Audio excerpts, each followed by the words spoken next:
இந்து தமிழ் திசை நேர்களுக்கு வணக்கம். இப்போ நீங்கள் படிச்சுட்ருக்கீங்க, எப்படியெல்லாம் படிக்கலாம் அப்படின்னு நம்ம ஒரு யோசனை சொல்லலாம் அப்படின்னு. இப்போ நீங்கள் படிக்க ஆரம்பிச்சிருக்கீங்க அப்படின்னா ஒரு டே ஃபுல்லாக ஷெட்யூல் போட்டு நீங்களே உங்களை ஹெத்திக்காக மாற்றிக்காதீங்க. ஒரு டே ஃபுல்லாக ஷெட்யூல் போட்டிங்க அப்படின்னா டெஃபினட்டாக அதில் நீங்கள் எந்தளவு படிப்பீங்க அப்படின்னா ரொம்ப கம்மி டைம் தான் உங்களால் கான்சன்ட்ரேட் பண்ணி படிக்க முடியும். மற்ற டைம் எல்லாம் பார்த்தீங்கன்னா டெஃபினட்டாக உங்களோட கான்சன்ட்ரேஷன் அங்கே மிஸ் ஆகும். கான்சன்ட்ரேஷனை எந்த அளவுக்கு இருக்குது அப்படிங்கிறத பார்த்து உங்கள் ஷெட்யூல் பிளான் இருந்துச்சு அப்படின்னா அது ரொம்ப ரொம்ப நல்லது. உங்கள் ஷெட்யூல் போடும்போது இப்போ நான் சயின்ஸ் படிக்கிறேன், இப்போ மேத்ஸ் படிக்கிறேன், இப்போ நான் இங்கிலீஷ் படிக்கிறேன், இப்போ தமிழ் படிக்கிறேன் அப்படிங்கிற மாதிரி உங்களோட ஷெட்யூல் இருக்குது அப்படின்னா அது உங்களுக்குமே ஈஸியாக இருக்கும். ஒரு நாள் ஃபுல்லாக நான் சயின்ஸ் தான் படிக்கிறேன், ஒரு நாள் ஃபுல்லாக நான் மேத்ஸ் படிக்கிறேன் அப்படிங்கிற மாதிரி ஒரே டாப்பிக்கே நீங்கள் படிச்சுட்ருக்கீங்க அப்படின்னா உங்களுக்கே அது என்ன ஆகும் அப்படின்னா ஒரு சர்டன் டைம் போனோன்னா ஒரு போரிங் ஆகும். அப்புறம் எதுக்கு படிக்கிறோம், படித்தது சுத்தமாக ஞாபகம் இல்லை, இந்த மாதிரியான விஷயங்களும் உங்கள் மைண்டுக்குள்ளே போயிட்டே இருக்கும். அதனால நீங்கள் எப்போ ஒரு பிளான் போடுறீங்க அப்படின்னாலுமே அந்த டாப்பிக்கு தகுந்த மாதிரி சப்ஜெக்ட்டுக்கு தகுந்த மாதிரி 1 hour 1.5 hours மேலே அதை போடாதீங்க.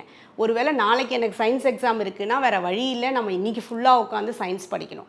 பட் ஆனால் 1 month எனக்கு டைம் இருக்குது அப்படின்னும் போதும் ஒரு நாள் ஃபுல்லாக ஒரு சப்ஜெக்டை படிக்கும்போது நம்மளே அறியாமல் அந்த போரிங் வந்துடும். அதனால் அதை அவாய்ட் பண்ணுங்கள். ஷெட்யூல் பிளான் போடும்போது நீங்கள் டெஃபினட்டாக ஒரு 1 hourக்கு ஒரு சப்ஜெக்ட் இல்லை 2 hoursக்கு ஒரு சப்ஜெக்ட் அப்படிங்கிற மாதிரி ஷெட்யூல் பிளான் போடுங்க. பிளான் போட்டது மட்டும் இல்லாமல் அதை எக்ஸிக்யூட் பண்ணும்போதுமே நீங்கள் ஒரு டைம் லிமிட் வச்சுக்கோங்க. இந்த டைம்லேருந்து இந்த டைம் வரைக்கும் படிக்கிறேன்னா ஒரு டைமில் ரிலாக்ஸேஷன் பண்ணிக்கோங்க.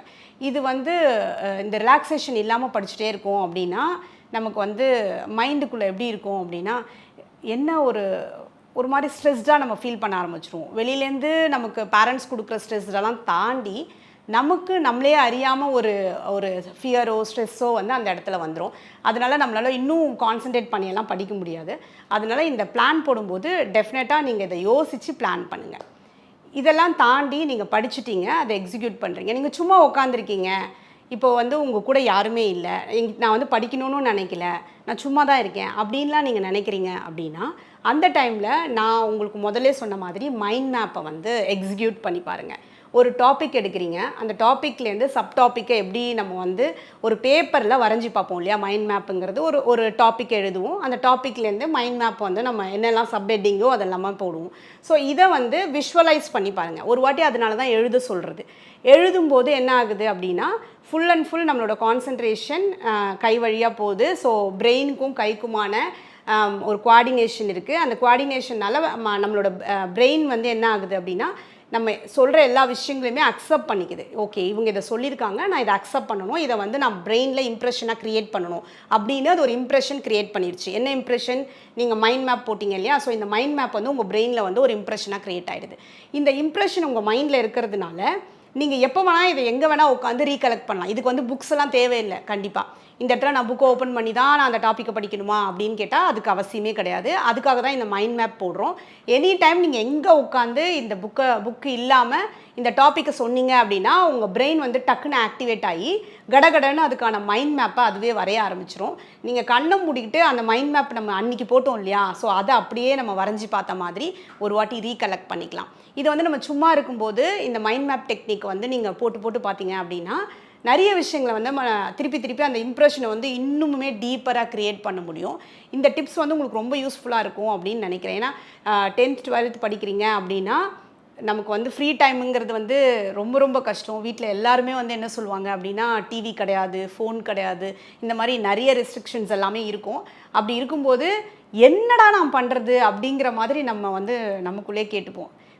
டிவி பார்க்கக்கூடாது, ஃபோன் பார்க்கக்கூடாது, ஃப்ரெண்ட்ஸ் கூட ஃபோனில் பேசினாலும் இப்போ எதுக்கு அவங்ககிட்ட பேசிகிட்டு இருக்கேன் அப்படின்னு கேட்பாங்க. ஸோ இதெல்லாம் தாண்டி நான் என்ன பண்ணுறது, சும்மா தான் உட்காந்துருக்கேன் அப்படின்னாலுமே எவ்வளோ நேரம் படிக்கிறது, படிக்கவும் முடியாது. அப்போ நான் சும்மா உட்காந்துருக்கேன்.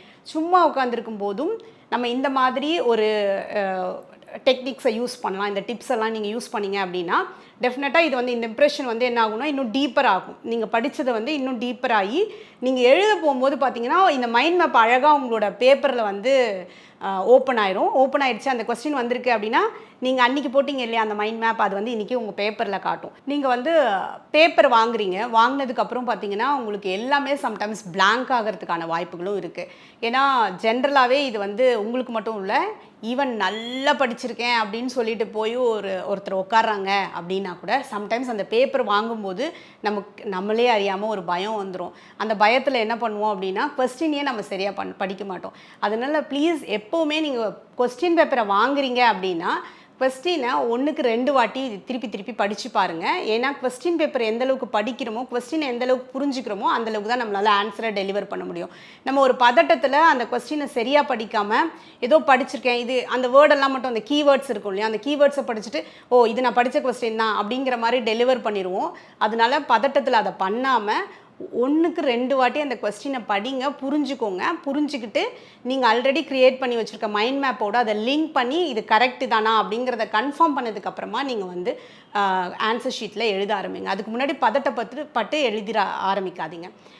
இதெல்லாம் தாண்டி நம்ம ஒரு வாட்டி படிச்சிருக்கோம், எழுதியிருக்கோம் அப்படின்னா ஒரு வாட்டியுமே ரீவிசிட் பண்ணுங்கள். நீங்கள் எழுதுனது கரெக்டான நம்பர்ஸ் போட்டிருக்கோமா, இப்போ 1A 1B 1C அப்படின்னு இருக்கும், நம்ம கரெக்டான நம்பர் போட்டிருக்கோமா அப்படிங்கிறதெல்லாம் வந்து ஒரு வாட்டி பார்த்துக்கோங்க. இதை பார்க்காம விட்டுட்டீங்க அப்படின்னா அதுவுமே வந்து மிகப்பெரிய தப்பாக போயிடும். நீங்கள் கரெக்டான ஆன்சர் எழுதியிருப்பீங்க, ஆனால் தப்பான நம்பர் போட்டிருப்பீங்க. இதனால வந்து என்ன யூஸ் இருக்கும் அப்படின்னா கொஸ்டின் பேப்பரை கரெக்ட் பண்ணுறவங்களுக்கு உங்கள் ஒரு பேப்பர் கிடையாது, ஸோ நீங்கள் யாருன்னு தெரிய போகிறது கிடையாது. ஸோ பாவம் அப்படின்னும் மார்க் போட முடியாது. அங்கே என்ன இருக்கோ அதுக்கு தான் அவங்க வந்து மார்க் போட முடியும். ஸோ நம்பர் கரெக்டாக இருந்தால் தான் நீங்கள் எழுதின ஆன்சர் கரெக்டாக இருந்தாலுமே அவங்களால மார்க் போட முடியும். அதனால இப்போவே நீங்கள் வீட்டில் ப்ராக்டிஸ் பண்ணும்போது நீங்கள் எப்பயுமே மாடல் கொஸ்டின் பேப்பர் உங்கள் டீச்சர்ஸ் வந்து ரெஃபர் பண்ணியிருப்பாங்க. அதை ரெஃபர் பண்ணும்போது அந்த டைம் லிமிட் வச்சுக்கோங்க. 2 hours 3 hours அப்படிங்கிற மாதிரி டைம் லிமிட் வச்சுட்டு எழுத ஆரம்பிக்கும் போது வெறும் நம்பர் போட்டு எழுத ஆரம்பிங்க. இப்போ சம்டைம்ஸ் நான் நிறைய ஸ்கூல்ஸ் விசிட் பண்ணும்போது என்ன பண்ணுறாங்க அப்படின்னா கொஸ்டினை எழுதி ஆன்சர் எழுதுறாங்க. அப்படி எழுதும்போது நம்ம பப்ளிக்கில் அப்படி எழுத போகிறது இல்லை. நம்ம பப்ளிக்கில் வந்து 2A 2Bன்னு என்ன கொஸ்டின் இருக்கோ அந்த கொஸ்டினுக்கான ஆன்சரை மட்டும்தான் இங்கே எழுத முடியும். அதுக்கு மட்டும்தான் நமக்கு டைமும் இருக்கும். அதனால நீங்கள் ப்ராக்டிஸ் பண்ணும்போதே அந்த மாதிரி ப்ராக்டிஸ் பண்ணுங்கள். இந்த ஏபின்றதை விட்டுட்டிங்கன்னா கூட சம்டைம்ஸ் அது வந்து உங்களோட மார்க் அஃபெக்ட் பண்ணும். நல்லா எழுதியும் மார்க் எடுக்க முடியல அப்படின்னா அது ரொம்ப ரொம்ப கஷ்டமாக இருக்கும். அதனால் அதெல்லாம் ஒரு வாட்டி ரீவிசிட் பண்ணுங்கள். பேப்பர்லேயே நீங்கள் வந்து சைட்லேயே எல்லாத்தையுமே போட்டு வைக்காமல் தனியாக ரஃப்பாக ஒரு பேப்பர் எடுத்து பேக் சைடில் அதில் கேல்குலேஷனோ இல்லை வேறு ஏதாவது எழுதி பார்க்கணும் அப்படின்னா அதை அங்கே எழுதுங்க. ஏன்னா கிளம்ஸியாக ஒரு பேப்பர் இருக்குது அப்படின்னா அதை திருத்துறவங்களுக்கு ரொம்ப ரொம்ப ரொம்ப கஷ்டமாக இருக்கும். அதை பார்க்கும்போதே ஒரு ஃபஸ்ட் அப்பியரன்ஸ் இருக்கணும்ல, அதை ஓப்பன் பண்ணுறாங்க, அது உங்கள் பேப்பரை பார்க்குறாங்க, அழகாக இருக்குது அப்படின்றதும் அவங்களுக்கு தோணணும். ஸோ நீங்கள் வந்து சும்மா அடித்து கிறுக்கி எழுதாமல் எழுதுகிற ஒரு விஷயம் தப்பாயிருச்சு அப்படின்னா ஸ்ட்ரைக் அவுட் பண்ணுறீங்கன்னா பக்கத்தில் எழுத ஆரம்பிங்க. அதை வந்து நம்ம சும்மா கிறுக்குறோம் அது மேலேயே நம்ம எழுதுகிறோம் அப்படிங்கிற மாதிரியெல்லாம் இல்லாமல் அதை ஸ்ட்ரைக் பண்ணுறீங்கன்னா பக்கத்துலேயே வந்து அழகாக எழுத ஆரம்பிங்க. இதெல்லாம் வந்து நம்ம பப்ளிக்கில் தான் போய் பண்ணணும் அப்படின்ற அவசியம் இல்லை. இப்போ நீங்கள் வீட்லேயே மாடல் கொஸ்டின் பேப்பர் வச்சு இதெல்லாம் ட்ரை பண்ணி பாருங்கள். ஒரு இடத்துல நான் தப்பு பண்ணிட்டேன் அப்படின்னா அதை ஸ்ட்ரைக் பண்ணுறீங்களா, ஸ்ட்ரைக் பண்ணதுக்கப்புறமா பக்கத்தில் எழுத ஆரம்பிக்கும் போது கரெக்டாக எழுத ஆரம்பிங்க. ஓவர் ரைட் பண்ணாதீங்க. ஓவர் ரைட் பண்ணும்போது நீங்கள் என்ன சொல்ல வரீங்க அப்படிங்கிறது திருத்துறவங்களுக்கு கண்டிப்பாக புரியாது. ஸோ ஓவர் ரைட் பண்ணாமல் அழகாக நீட்டாக உங்களோட பேப்பரை வந்து ப்ரெசென்ட் பண்ணுங்கள். இந்த மாதிரி ஒரு சின்ன சின்ன விஷயங்களெல்லாம் இப்போத்துலேருந்தே நீங்கள் ஸ்டார்ட் பண்ணுங்கள். பப்ளிக் போய் எழுத போகிறீங்க அப்படின்னா இப்பயே நீங்கள் வீட்டில் வந்து இதெல்லாம் ப்ராக்டிஸ் பண்ண ஆரம்பிச்சிங்க அப்படின்னா இது வந்து உங்கள் பப்ளிக் போகும்போது இது ஒரு விஷயமா இருக்காது. ஐயோ ஏதோ பெருசாக பண்ண வந்திருக்கோம் அப்படின்லாம் இருக்காது. ஜஸ்ட் லைக் தட் உங்கள் ஸ்கூலில் போய் உங்கள் கிளாஸ் ரூமில் உட்காந்து எப்படி உங்கள் கிளாஸில் ஒரு எக்ஸாம் எழுதுவீங்களோ அந்த மாதிரி இது ரொம்ப ரொம்ப ஈஸியான ஒரு விஷயமாக தான் இருக்கும். பெரிய என்ன சொல்கிறது, பெரிய விஷயம் நம்ம பண்ண போகிறோம், பப்ளிக் எழுத போகிறோம் அப்படிங்கிற மாதிரி. அதுக்கப்புறம் நிறைய விஷயங்கள் சொல்லுவாங்க, ஃப்ளைங் ஸ்குவாட் வருவாங்க, நீங்கள் வந்து அப்போ என்ன பண்ணுவீங்க, திரும்பக்கூடாது அப்படின்ற மாதிரி நிறைய விஷயங்கள் உங்கள் மைண்டுக்குள்ளே ஓடிக்கிட்டே இருக்கும். ஸோ அதெல்லாமே இப்போ நீங்கள் வீட்டில் வந்து ஒரு வாட்டி ப்ராக்டிஸ் பண்ணுங்கள். நான் இப்போ திரும்ப போகிறதில்ல, எங்கேயும் பார்க்க போகிறதில்ல, எனக்கு என்ன கொஸ்டின் பேப்பர் இருக்கோ அதை படிக்கிறேன், அதை நான் வந்து ரைட் பண்ணுறேன். இது மட்டும்தான் உங்கள் ஃபோக்கஸில் இருக்கணும். அந்த மாதிரி நீங்கள் ஒரு பிளான் பண்ணிவிட்டு வீட்லேயே வந்து இந்த எக்ஸாமை வந்து கொஞ்சம் எழுதி பாருங்கள் மாடல் கொஸ்டின் பேப்பர் வச்சு. அப்போ வந்து உங்களுக்கு ஈஸியாக இருக்கும்.